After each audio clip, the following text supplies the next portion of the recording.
I bid you welcome. I welcome you to my house. Welcome to my house. Welcome to my home. Horror Hounds, welcome to my horror house. A little while ago I did a video about a board game called Game of Dracula from Waddington's, where you have to survive a night in an escape from Dracula's castle, and this time it's the turn of the zombies in a survival horror board game called Zombies. You have to say it with all the exclamation marks, that's the law. I'm a big fan of this Zombies game. It's a little fiddly for novice gamers, and I consider myself a novice gamer.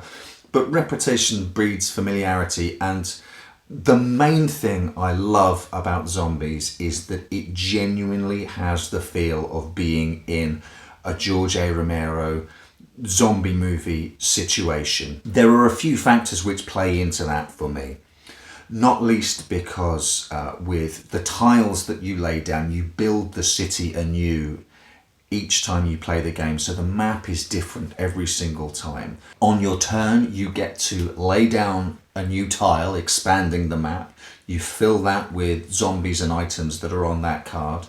Then you get to move your piece, and you also get to move the zombie pieces as well, either to clear a path for you or to get in the way of your opponents. The first card you lay down is always town centre. All the players start off in the middle of the town centre, and the final card to be played is the all-important helipad, your only escape route out of the town or the city. This is shuffled back into the deck, so you don't really know when this is going to appear. Once the helicopter tile is played, it is a mad scramble through the hellscape city to get there and get on the final chopper out. So as you build your city map, you'll have lots of generic cards like this to help build the infrastructure, and then you have specific shop cards like this, the drugstore and the army surplus. These cards have stats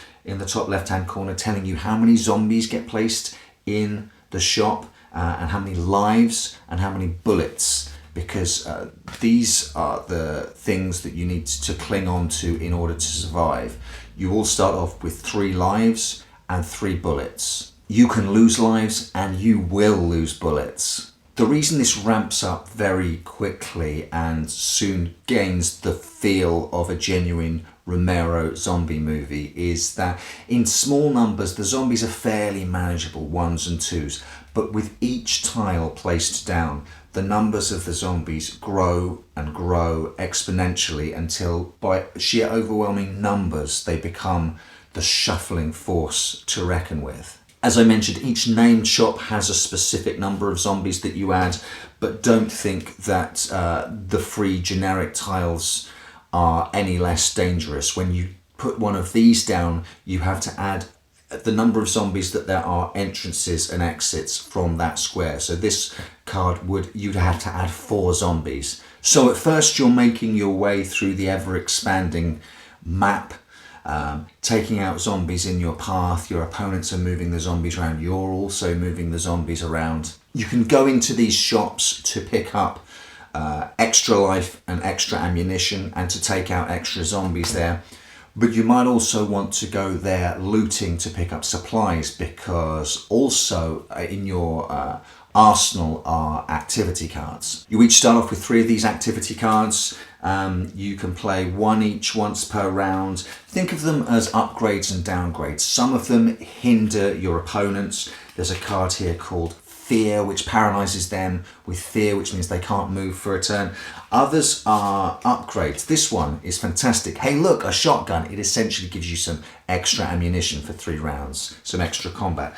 Others are store specific. The skateboard, if you can make your way to the skate shop, once you're inside the skate shop, you can play the skateboard card, and this gives you extra movement. You get +2 to all your movements. There are others which give you pluses to combat. You can pick up weapons, a fire axe in the fire station and the like. So at the start you go around the shops looting, picking up your weapons if you've got the appropriate cards, taking on the zombies as and when they appear, until finally the helipad card is laid down, and then you have to carve your way through the city to make your way to the helicopter and hopefully sweet salvation. The combat is nice and simple, which is handy for the overwhelming number of zombies that you will eventually have on your board. If you land on a square with a zombie, or a zombie is moved to a square that you are on, you have to combat that zombie. It's a simple dice roll. 4, 5 and 6 and you've beaten the zombie. 1, 2 and 3 and you haven't beaten the zombie. Now, this is where ammunition comes into play. If I roll a 2 and want to spend 2 of my bullets, I can add those to my roll, taking up to 4, and I've beaten that zombie.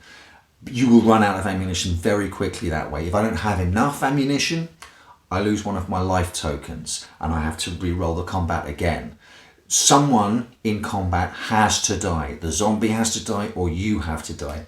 If I run out of life tokens, I lose all of the weapons that I've got. I respawn again in the town centre with 3 life tokens and 3 bullet tokens and have to start making my way out of the city all over again. And that's the long and the short of it. You can play against one another, every man or woman for themselves.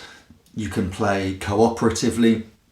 There's a version of gameplay where there are people hiding out in the shops and you have to go and rescue a number of people and get them to safety. There's a version of the game where you can win not by getting to the helicopter but by killing a certain number of zombies, 25, but be warned, if you're killed and have to respawn, you lose half the zombies you've accumulated that way. So with more than one way to win the game, a ton of expansion packs, and the real feel of being in the escalating threat of an actual zombie apocalypse, it's a hell of a lot of fun to play.